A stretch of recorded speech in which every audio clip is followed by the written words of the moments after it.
Ah, you're earlier than I expected. Hey, Flints! Been waiting here long? Not too long. I came a little early so I'd have some time to think. Are you nervous about the battle? Quite the opposite. I'm reminiscing on my past battles. When I was awakened by the Radniki, I had not touched a weapon in many years. I felt like the battlefield was not where I belonged. But after waging war against the Wild Hunt for so long, I came to realize something. A life of absolute peace is simply not a possibility for me. My restless flame indicates that somewhere inside of me, there is a deep yearning to root out the evil in this world. Oh, that doesn't sound like such a bad thing. Well, in the past, when I was a Fae whose primary concern was hibernation, it was hardly ideal. But it certainly serves me well here in the present. And I am delighted to be able to join forces with you in this endeavor. Looks like I'm not the first to arrive. Ah, Miss Lauma. Did you sleep okay last night? I struggled to settle down at first, because of the nerves. But don't worry. I got enough sleep in the end. I'll be just fine. Please, I'm just doing my part. Never! Over here! Aino asked me to relay a message. She said Anefa will be on high alert and keep a close watch over all secondary districts where defense is required, providing support as necessary. Meanwhile, Aino herself will provide range support to us directly, using her latest invention. Excellent. My thanks to all involved. The chess set's looking a little unstable. It won't hold him much longer. We should be prepared to engage at a moment's notice. No sense sitting around waiting. Let's make the first move while we still have the option. I agree. Paimon, find a safe hiding place. Got it! Be careful, Traveler! I will.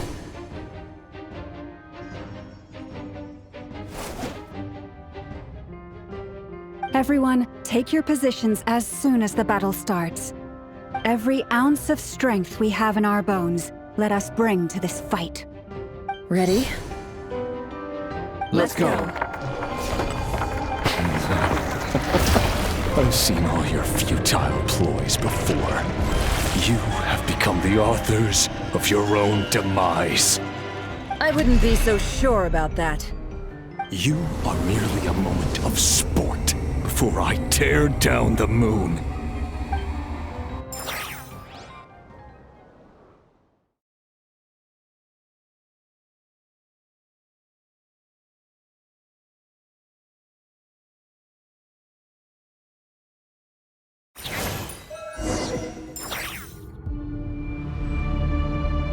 Stay on your toes. Yep, you too.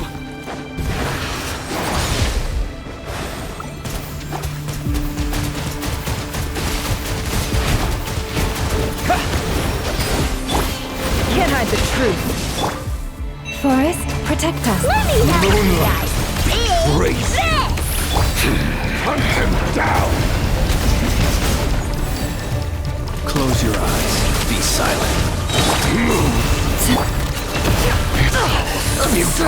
It all adds up. For the everlasting forest. No more lies. The Crazy. mystery unravels. Let's see tornadoes.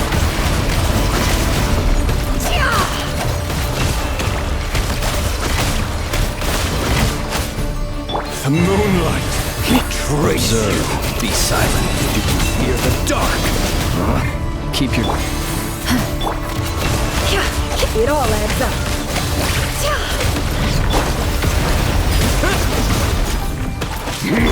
With one heart, we pray. With hope. The deception ends here. Can't hide the truth. Began with the moon, and so shall it end. The moon will protect you.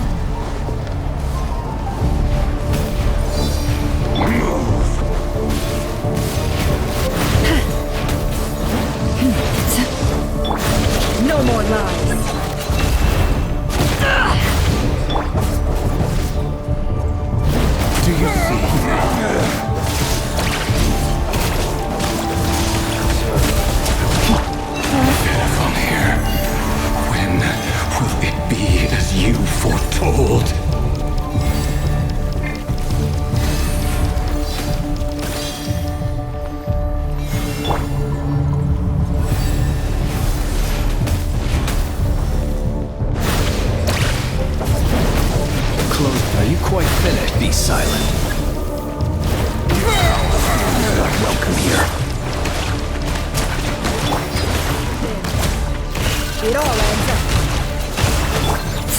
By the frost moon of old.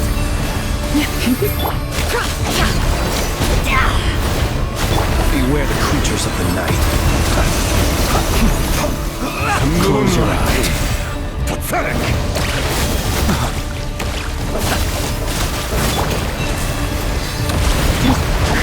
No more lies.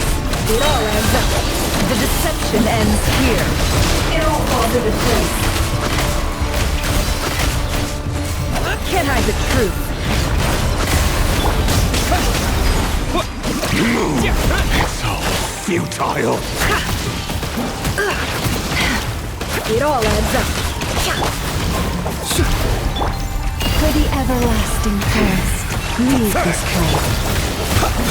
Be silent. Seek within.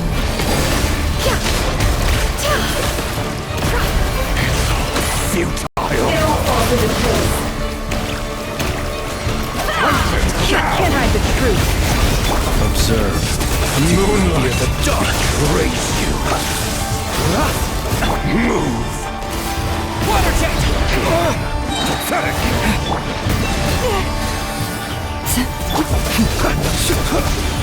No more lies. Can't hide the truth. Your little game of heroics is over. Move. Who wants to go first? Betrays you. Now, get out of my sight! No! We've been Death is within separated! my grasp! You okay? Never! Where are the others? Stuck outside the barrier. I guess he really doesn't like us.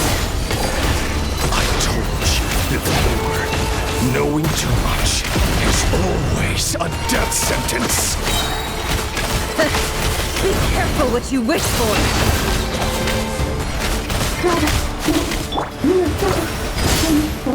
Lama! Can you hear me? Silence. The voices are gone. But at least I know they're still there. I need to focus. Stick to the plan. Remember my most important task. Just keep stalling him. If I can stall him for long enough, the moment will come. It all adds up. Time to come clean.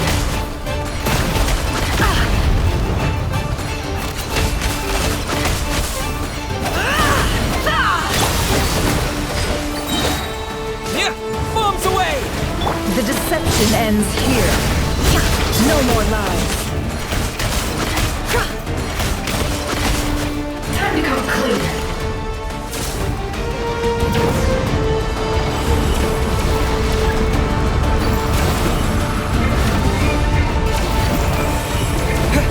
I've got this!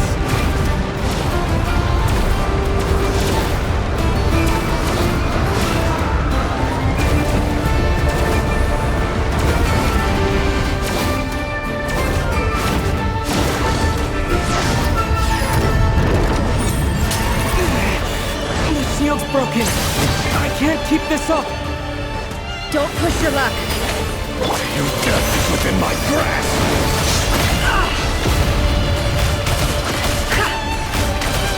Can't hide the truth.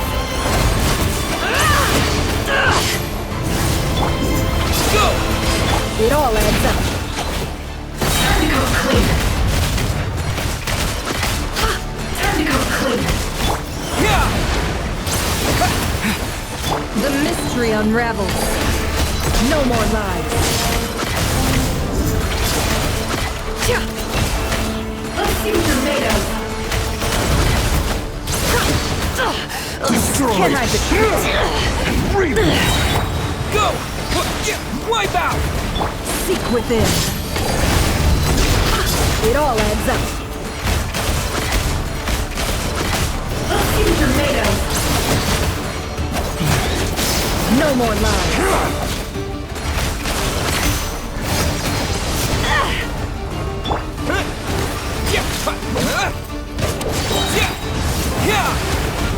The mystery unravels. Can't hide the truth.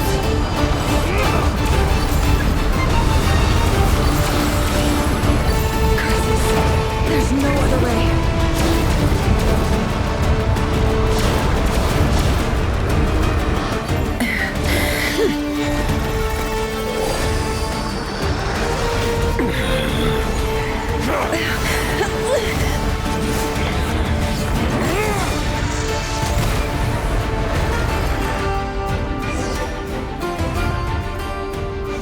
The only way to defeat Rarer is to borrow his own power. That means Columbina will have to disappear while you two bear the brunt of his attacks. You have to hold on. Find a way to keep him focused on killing the two of you.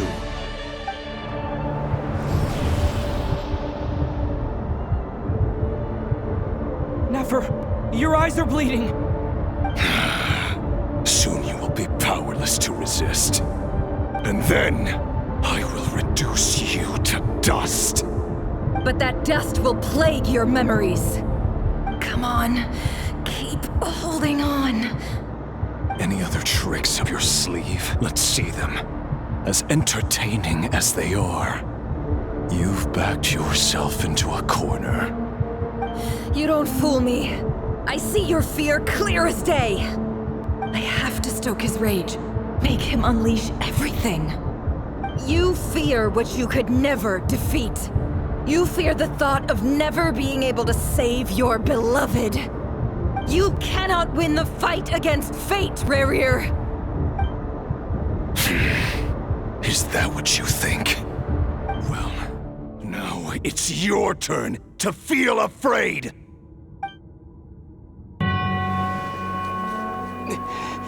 You fear the sound of your own name? Is it us you hate? Or is it what you've become?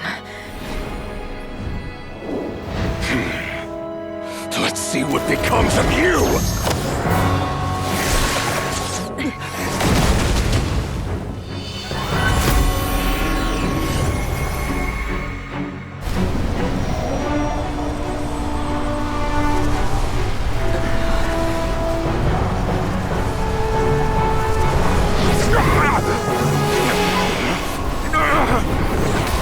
What's happening?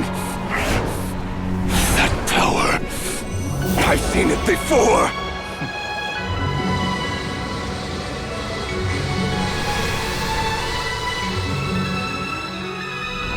His power is on another level. We'll need to use an alchemical array to convert his power into a usable form. Then quickly channel it into Columbina, rendering her powerful enough to compete with him. I'll join you. I can help. If I release enough abyssal energy into a confined space, it'll create a potential difference, allowing us to extract a huge amount of elemental energy.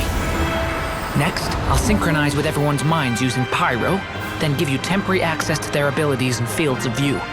But it won't last long. Can you see? Well enough.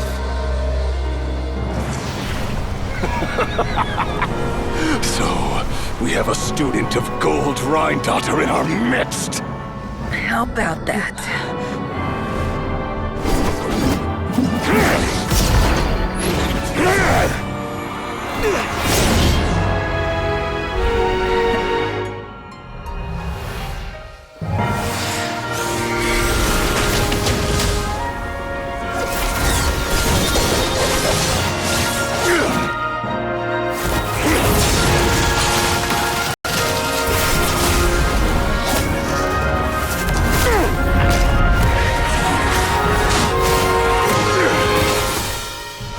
You use my own power against me?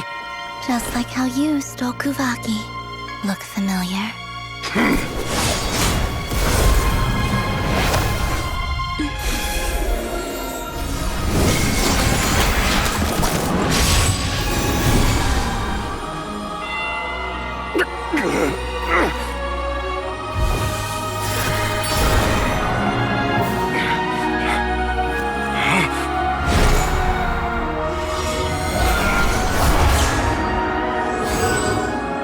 Don't you realize?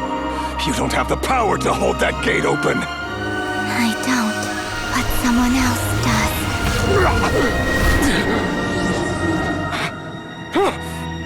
Goodbye. Rerir.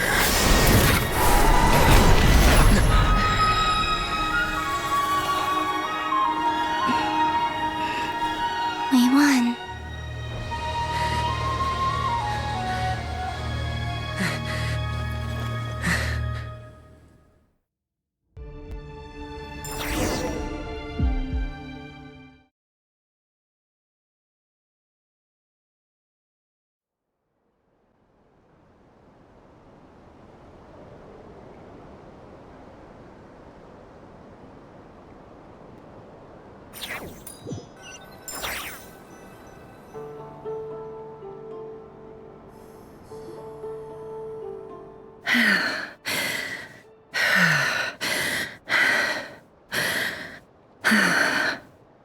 Nefer, how are your eyes? They're fine. Apart from the blindness, of course. It's not too late. Let me handle it.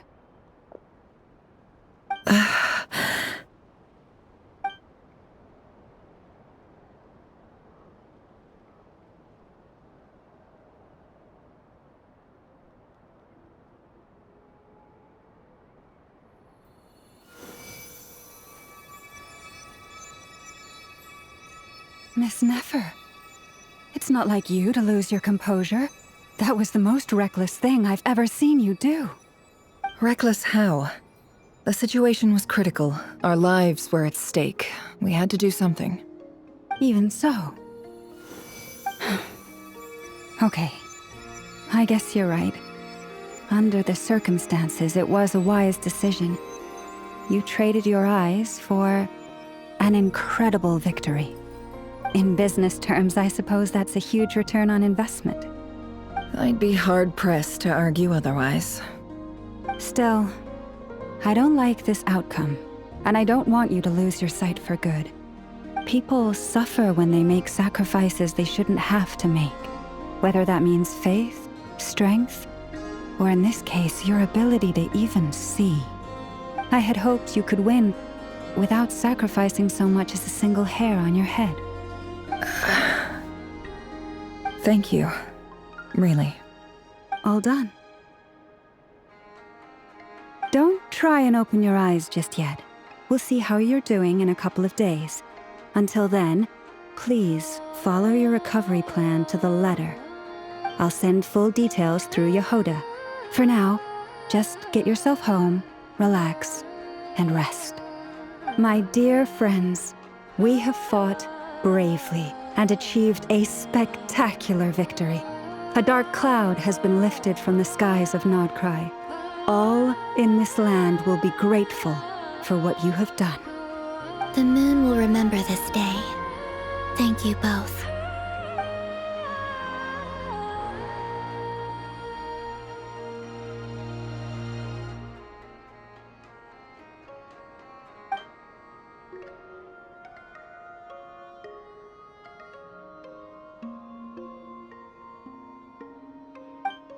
There's something I want to let you know.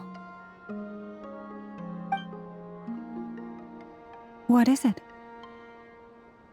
When Durin connected everyone's minds so I could access their powers, I also felt everything they felt.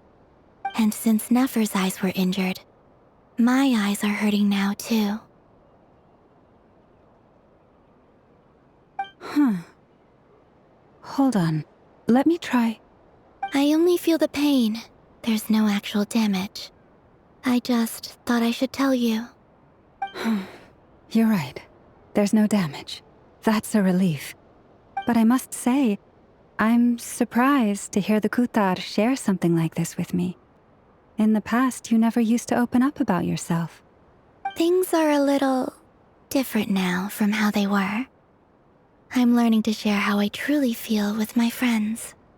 Friends. You have no idea how glad I am to hear that.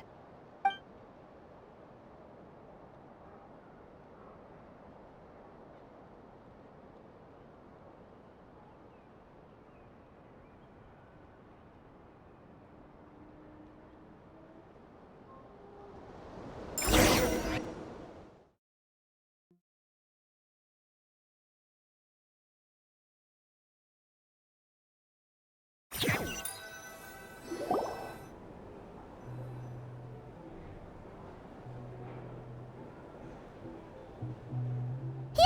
You're awake! How are you feeling? Any aches and pains? Did you sleep well? I'm doing all right, Paimon. No need to worry about me. Phew! Well, that's good. Paimon's been sitting on the edge of the bed worrying about you for ages. You slept a whole day and night. Poor Paimon had to eat all by her lonesome. Glad to hear you didn't starve. How was the food? Well, it wasn't the same without you there to share it. Honestly, Paimon just can't relax when you're not your usual self. She couldn't enjoy the food and settle down to sleep. Well, I'm back to normal now. Oh yeah, and Albedo swung by earlier. He said to tell you to head to the tavern when you woke up. Varker and the others are organizing a victory feast and they want to celebrate with you.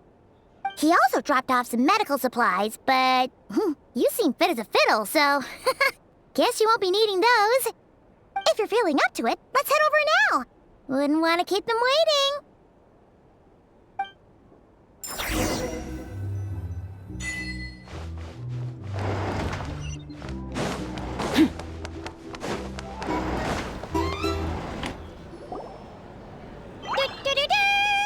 We're here! Oh, Traveler and Paimon!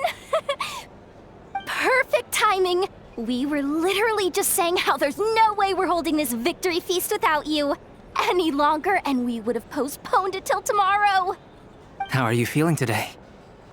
Much better. Thanks. Don't worry about me.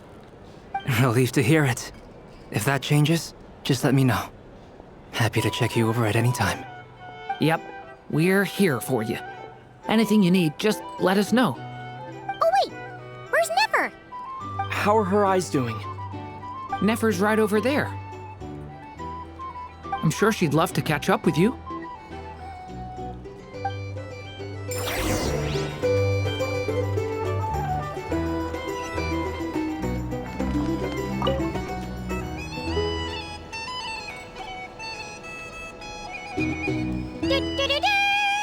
We're here! Oh, Traveler and Paimon! Perfect time. How are you feeling today? Much better.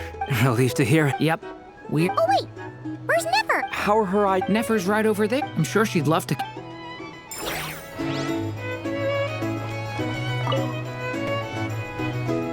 Hello, you.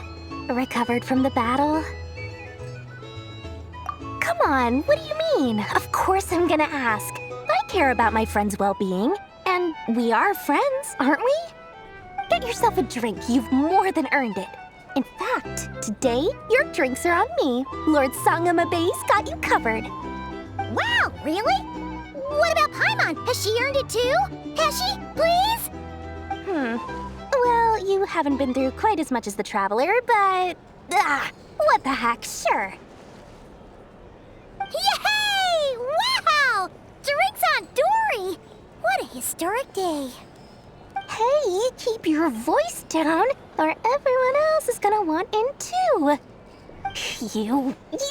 Have you heard anything I've been saying recently? Doing business in Nodcry has been an absolute nightmare. If I'm buying for everyone, oh... Okay. Paimon will speak more quietly. Jeez. That's more like it. Don't you forget, Lord Sangamabe doesn't just go around buying drinks for anyone and everyone.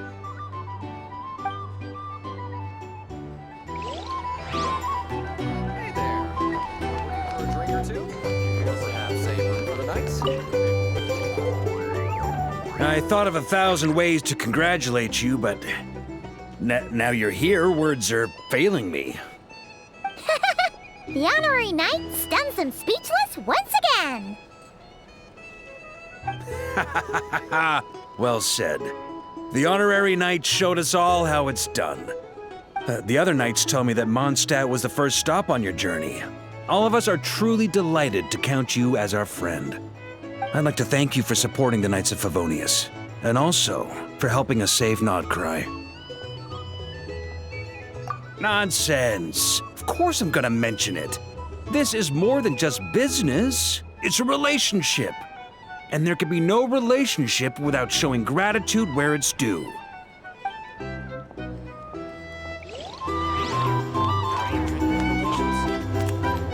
For starters, I recommend you drink this. I see you've recovered? You bet. Snooze his way to a full recovery. Glad to hear it. A healthy body is paramount. Nothing else in life is possible without it. So take it slow. You can't afford an injury. Paimon too! You really saved the day when you swooped in to open that gateway. I came to accept that although Rerir was my friend in the past, here and now, he was an enemy that must be defeated.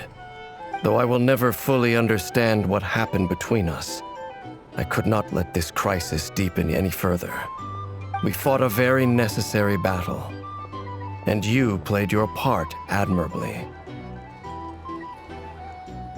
Yeah! And if you ever need to talk, just remember, we're always here. I'll do that.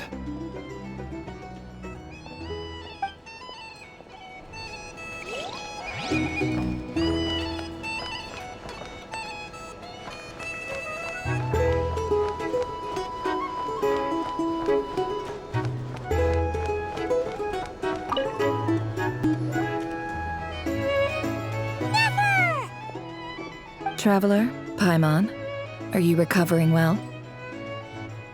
Turns out that moon chanter has some real talent after all. My eyes were mostly recovered after just a couple days rest. I can actually open them again now. Yeah, but you gotta be careful. Lauma says not to strain your eyes while they're still healing. Yes, thank you. I'm well aware. Yehoda, could I borrow you for a moment? I could do with an extra pair of hands. Oh, sure. Coming. Did you hear that? I gotta go help Lauma for a second. You guys chat among yourselves. I'll grab us some drinks on the way back. Paimon, you still like 'em sweet? You bet. Make it extra sweet, 'cause Paimon's earned it. Sure thing.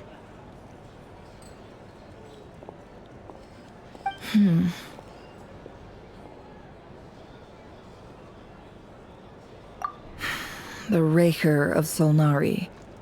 Kind of a snake, don't you think? No, definitely a snake. A poisonous one who spewed his venomous hatred everywhere. Anyone who seeks revenge out of hatred for other people has become a snake. That's something my dad used to say. Perhaps. I'm sure it sounds like a very wise and open-hearted perspective to your ears. But me? I think hatred is a perfectly justifiable emotion. What else is left when everything you depended on in life gets stripped away? Something's gotta fuel that drive to keep on living.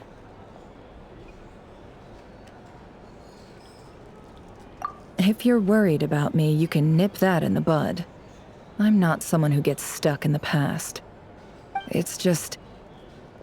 I suddenly feel like I was wrong to call my father a liar. He was just a fool. That's why the academia turned their back on him, and why the other tribes ganged up on him. Oh, father. How much better things could have been if you were a skilled liar. Look at the Ibis King. Thoth is a fiendishly cunning liar. And yet, strangely, he feels more like a father to me than my real dad ever was.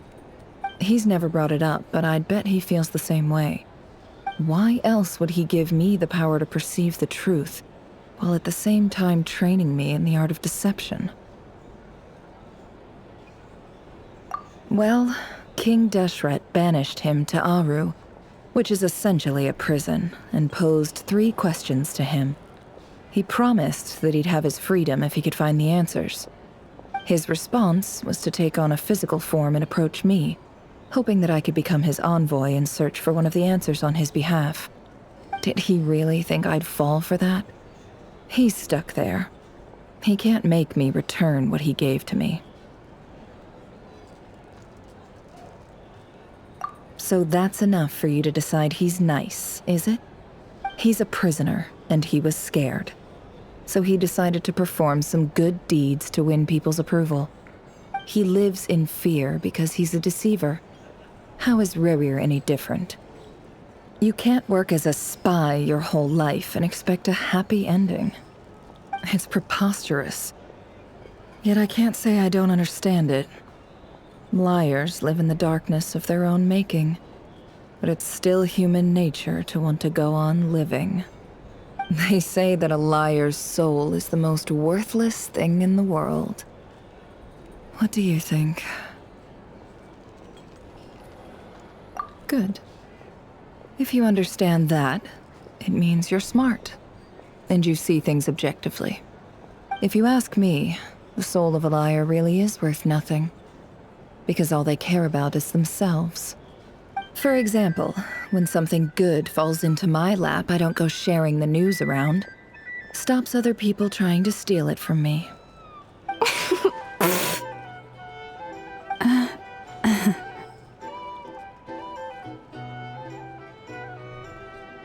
So be it. They have sharp ears. I can't keep anything from them. Oh, is that what it looks like?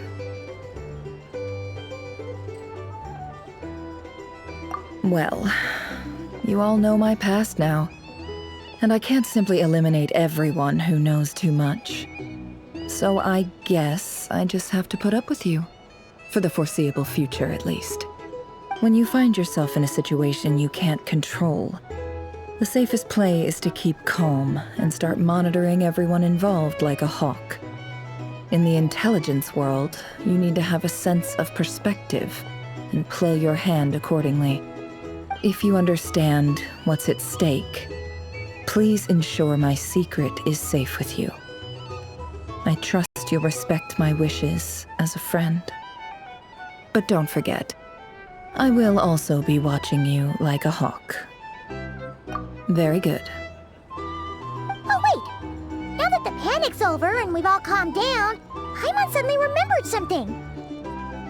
After all that build-up, our mystery ally never showed up even once!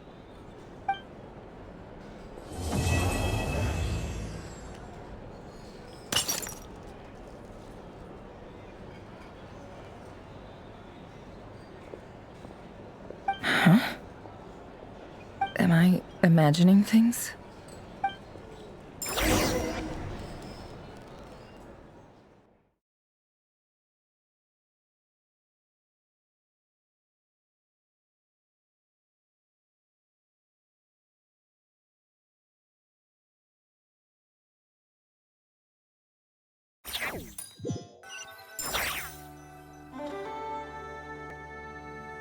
So, that close colleague who stayed behind with you? What's he been up to recently? Don't know, don't care. I get more normal human interaction from hanging out with Bosco too than him. Although, now you mention it, he hasn't bothered me in a while. I wonder if... If he's disappeared without a trace, it's the biggest gift he ever gave to the world. But I somehow doubt that's what's going on. He won't lie low forever, so we'd better stay on guard.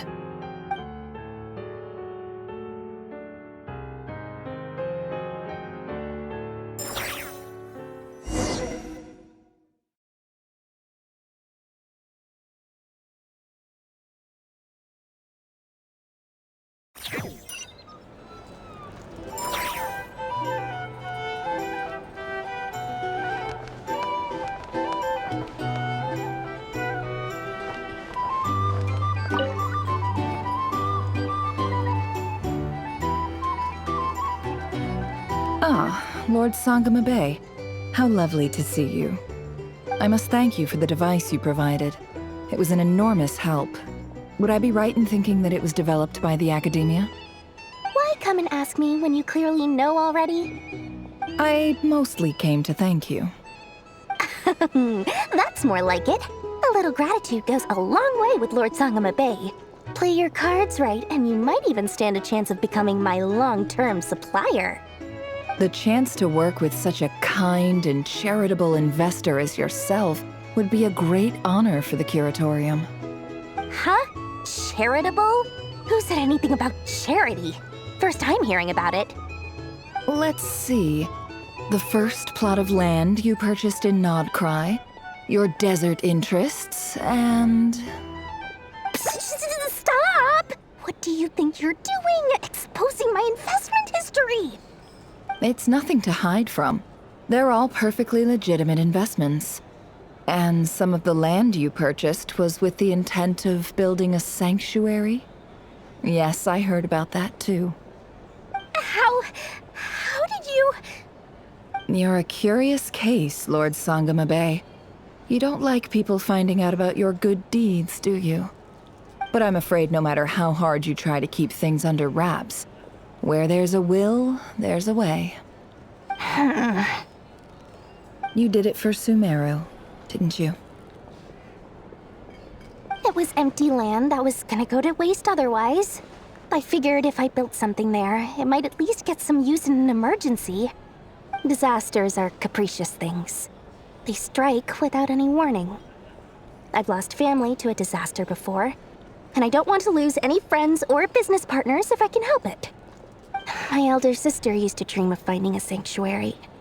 Somewhere with plenty of food, water, and medicine. Where everyone could live happy lives. It was something I looked into, but after discussing things with the Dendro Archon, I decided on a more effective strategy. The tech people handled the tech, and Moneybags provided the Mora. It just made the most sense. It's a pity that so few people know the truth about you. Everyone says that you view everything in terms of Mora, and all you care about is growing your own wealth. So, what's the problem with that? Everyone wants to be rich. It's human nature. So yes, I love Mora, and it's nothing to be ashamed of. But surely you have dreams of your own beyond just making Mora. You don't get it, do you? My dream is to invest in other people's dreams. And, you know, make a nice little slice for myself along the way. Just thinking about it makes me happy. That sweet, sweet sound of Mora. Thank you. For the device? And the pendant. Oh, that. I was just returning a favor. Don't worry about it. Seems like we've both been away from home for a very long time. Yeah. So long that I barely remember what my family even looked like. That would be your mother, father, and sister? Yeah, though it's been years since my sister passed away. It's not like I want to forget them, obviously, but memory can be even more ruthless than the most calculating business person. Beyond a certain point, if something isn't helping you, it just gets rid of it. My sister can't help me now. Slowly but surely, her face is fading from my mind's eye. It's become a vague impression. Not everything will fade. When loved ones pass away, the beautiful memories are the ones that last the longest. Yeah, that's true. If you ask me, that's the one silver lining in all of it. Well, that, plus, I'm sure that life is much better now than it was back then. Oh, absolutely. I have tons of Mora, a big beautiful house, business is booming, and I'm as happy as can be. You've got a lot going for you too. Boss of the Curatorium of Secrets? I'm sure there's plenty of Mora to be made in that line of work. I appreciate the vote of confidence.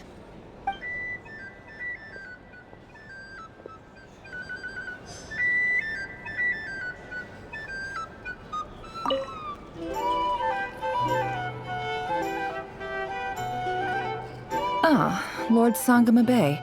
How I must thank you for Why come and ask? That's more like it. A little gratitude goes a long way with Lord Sangamabe.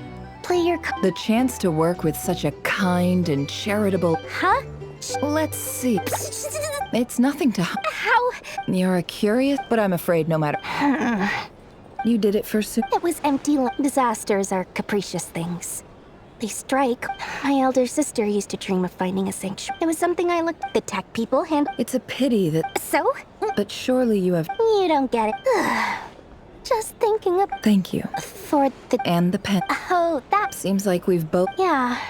So long that... That would be your mother... Yeah. It's not like my sister can't help me now. Slow... Not everything. Yeah. Well, that... Oh, absolutely. You've got a lot going... I appreciate the...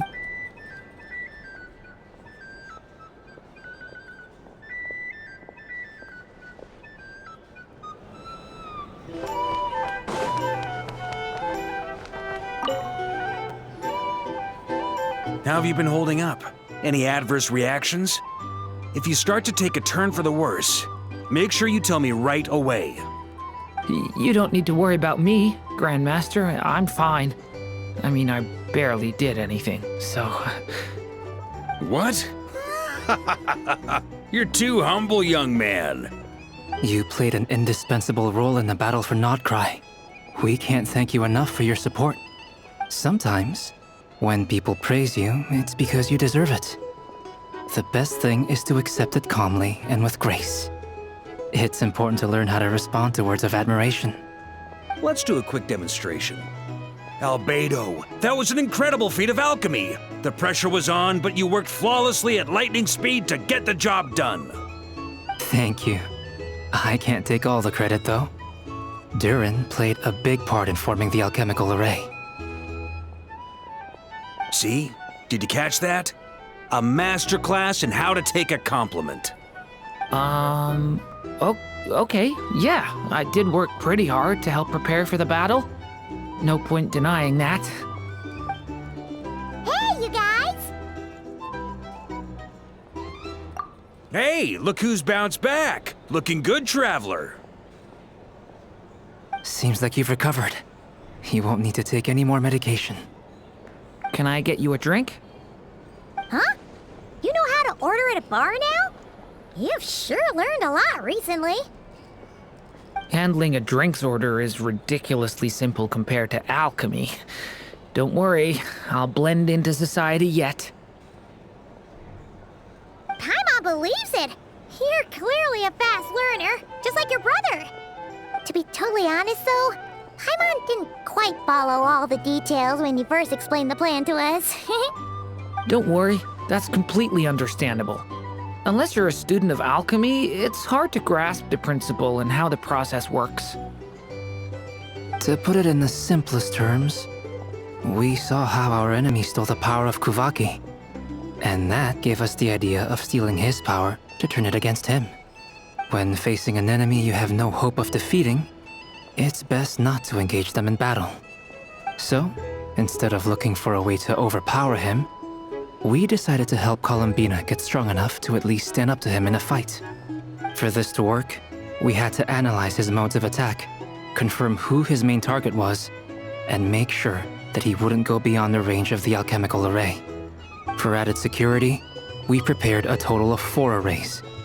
But to mitigate the impact of the battle, we identified one location in particular as the ideal spot, which is where the confrontation took place. The alchemical array absorbed his abyssal power. Then Durin processed it to render it usable by Columbina. That power enabled her to do what would otherwise have been nigh on impossible. What surprised me was that Dainsleif actually agreed to join us.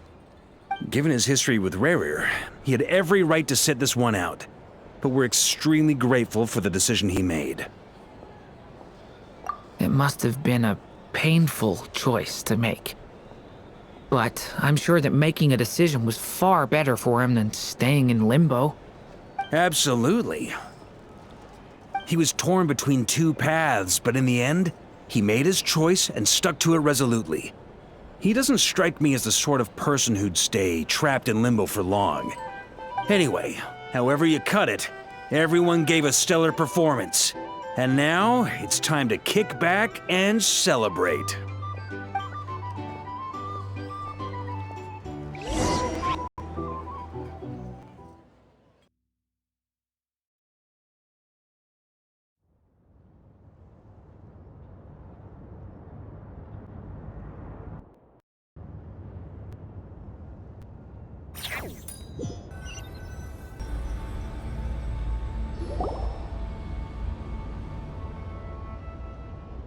That's the only reason you're here?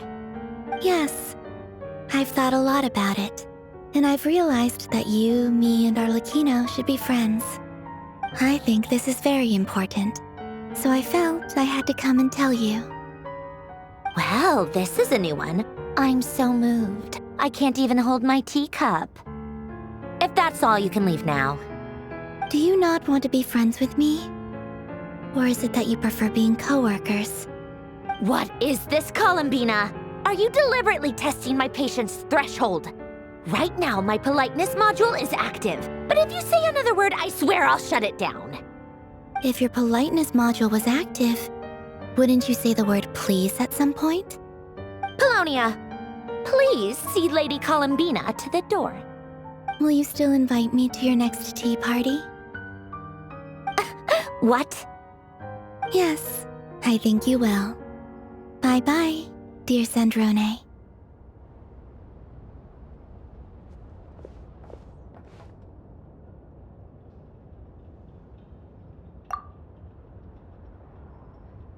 Last time, the Wild Hunt escorted you out. Would you rather I handled it myself this time? We just wanted to, see how you were doing now that it's all over. Why? Out of concern for my safety?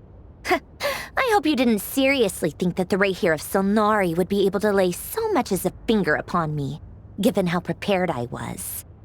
Mostly because you kind of helped us out, so we just wanted to check you were okay. Looks like all your robots are fixed, huh? Oh, don't you worry about that. Tea time is already a write-off. The visitor before you managed to kill my appetite. If you're in the mood for tea, go ahead and help yourself. Otherwise, it's going to waste. My coasters are still missing in action, though. Use this notebook instead. Whoa! Pretty hefty notebook. Look at all those calculations. You can ignore those. They're just dumb scribblings. I doodle and write in my free time. Sometimes I remember the distant dreamlike past. Sometimes I imagine the far-flung future. And other times, I grit my teeth and note down all the crazy nonsense going on in the present. Some people do the crosswords in the newspaper. This is my equivalent of that. Trying to predict the future is like daydreaming, and writing about the present just makes me furious. The past is my favorite. If nothing else, it's already set in stone, so I don't have to rack my brains trying to figure it all out. Huh. Although, having said that, the only vaguely interesting memory in my past is probably that guy they call Lord Artificer. Who else? Pretty much all the mecha in Fontaine are his personal handiwork. Wait, are you saying you know him? Like, personally? As a friend? I mean, I guess we were friendly enough. Yep. In fact, I'm probably the only normal person left who knew him at all. We used to chat occasionally back when he was still around. Before he passed away, he asked me to destroy all his manuscripts. I honored his request, but I did read through everything first before destroying them. I mean, I couldn't let the genius of Lord Artificer Alain Guillotin disappear like that. Would have been such a waste. So, that's where the formulas in your notebook are from? I just told you. Those are my equivalent of crossword puzzles. They're just dumb formulas that I solve for fun when I'm bored. Alain's work was like epic poetry. The formulas in my notebook are just silly little riddles in comparison. Not that there's anything bad about them. I mean, at least, solving those riddles isn't going to hurt anyone. Except me, 'cause I lose a few brain cells in the process. Anyway, while we're on the topic, I might as well tell you about what happened to him and his friends.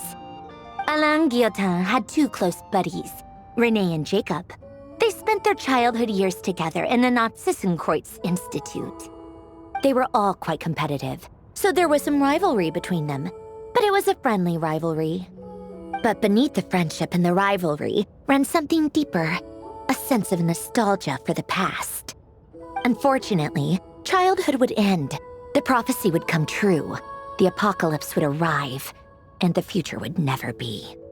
A mad dream that would normally only capture the minds of lunatics begin to take root in their hearts. A dream of saving the world. And if Renee and Alain had been people of lesser wits, that dream would probably have ended up as something for them to joke about in their older years. But alas, they were some of the sharpest minds around.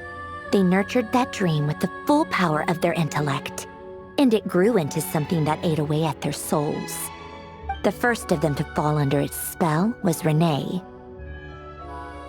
Against Alain's wishes, he persisted in experimenting on a mutual friend of theirs to try and save their life. Alain did not approve and parted ways with Renee. It's complicated. Alain wanted to believe that Renee only did what he did for the sake of their friendship. But when he told me about what happened, I could tell he still had some suspicions about Renee's motives.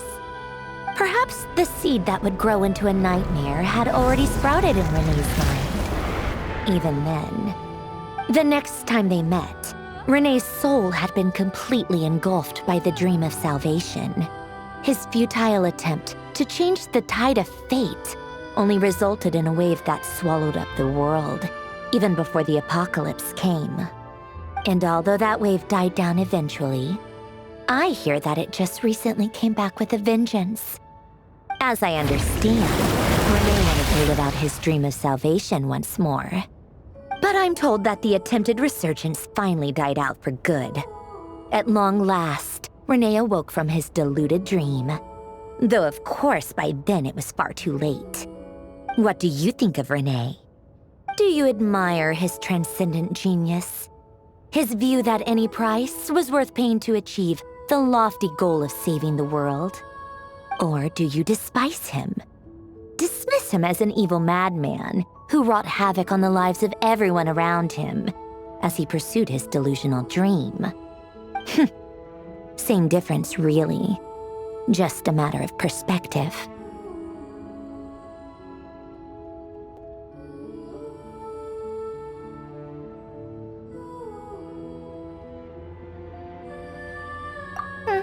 What a cop-out. But I suspect you'd have a more incisive and insightful answer if we dug into it further.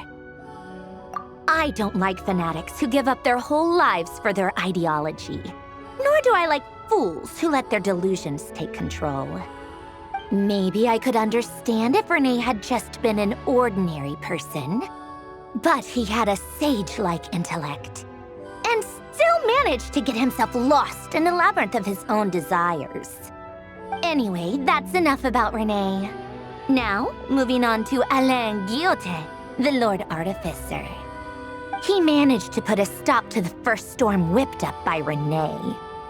But after that, Alain lost his friends and family. To his credit, I suppose, the loss of his family and friends was purely a tragic accident. It's not like Alain sacrificed them for his cause or anything. After that, the only thing supporting his work was the same dream that had dragged his closest friend down to the abyss.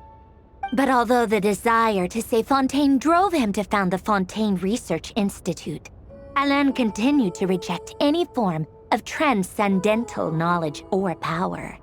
He was suspicious and fearful of it, having seen the way it had affected his closest friend.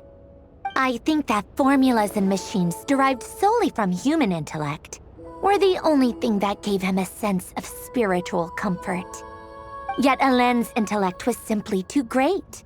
It barely left him space to breathe in his lifetime. Once he realized that the end of his life was approaching, he finally accepted the truth. The Nazissenkreuz Institute needed someone, and a human being, to see its story through to the end. He quit working on his formulas, trading them in for the fairy tales that had played such a formative role in his childhood, but which he barely touched in his adult life. He told me that the director of the Nazissenkreuz Institute used to read those fairy tales to the children as bedtime stories. Apparently, they worked wonders at sending kids off to sleep. I think that all he wanted at that time in his life was to be able to sleep deeply without being plagued by depression. By that point, nothing else really mattered. At the very end, he laid down to rest in the ruins of the former Nazissenkreuz Institute orphanage, while the Fontaine Research Institute he had founded continued tirelessly with its work.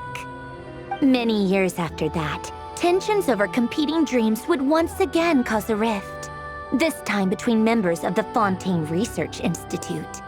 But the actions of those fools had nothing at all to do with Alain. And that is the story of two people from the Nazissenkreuz Institute who both wanted to save the world. One went all in on his fantasy of salvation without ever looking back, and ended up calmly sinking to the bottom of the deepest sea. The other sought desperately to burn bright in his life, even though he wasn't sure where he was going. I do sometimes wonder, why is it that people like them have such grand hopes of saving the world? Even the grandest tree starts as a tiny seed. So perhaps, for each of them, their mission to save the world began with a very simple desire: to save themselves. They were young children with friends and family who mattered to them, desires to explore the meaning of life, ambitions to have a successful career.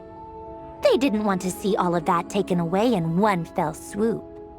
Or maybe they just wanted to find something to anchor themselves within the chaos, to stop them getting quietly swept away by the storms of life. But instead, the search for their own salvation took them down the rocky road laid out by fate. Do you think the desire to save oneself is enough of a justification to try and save the world?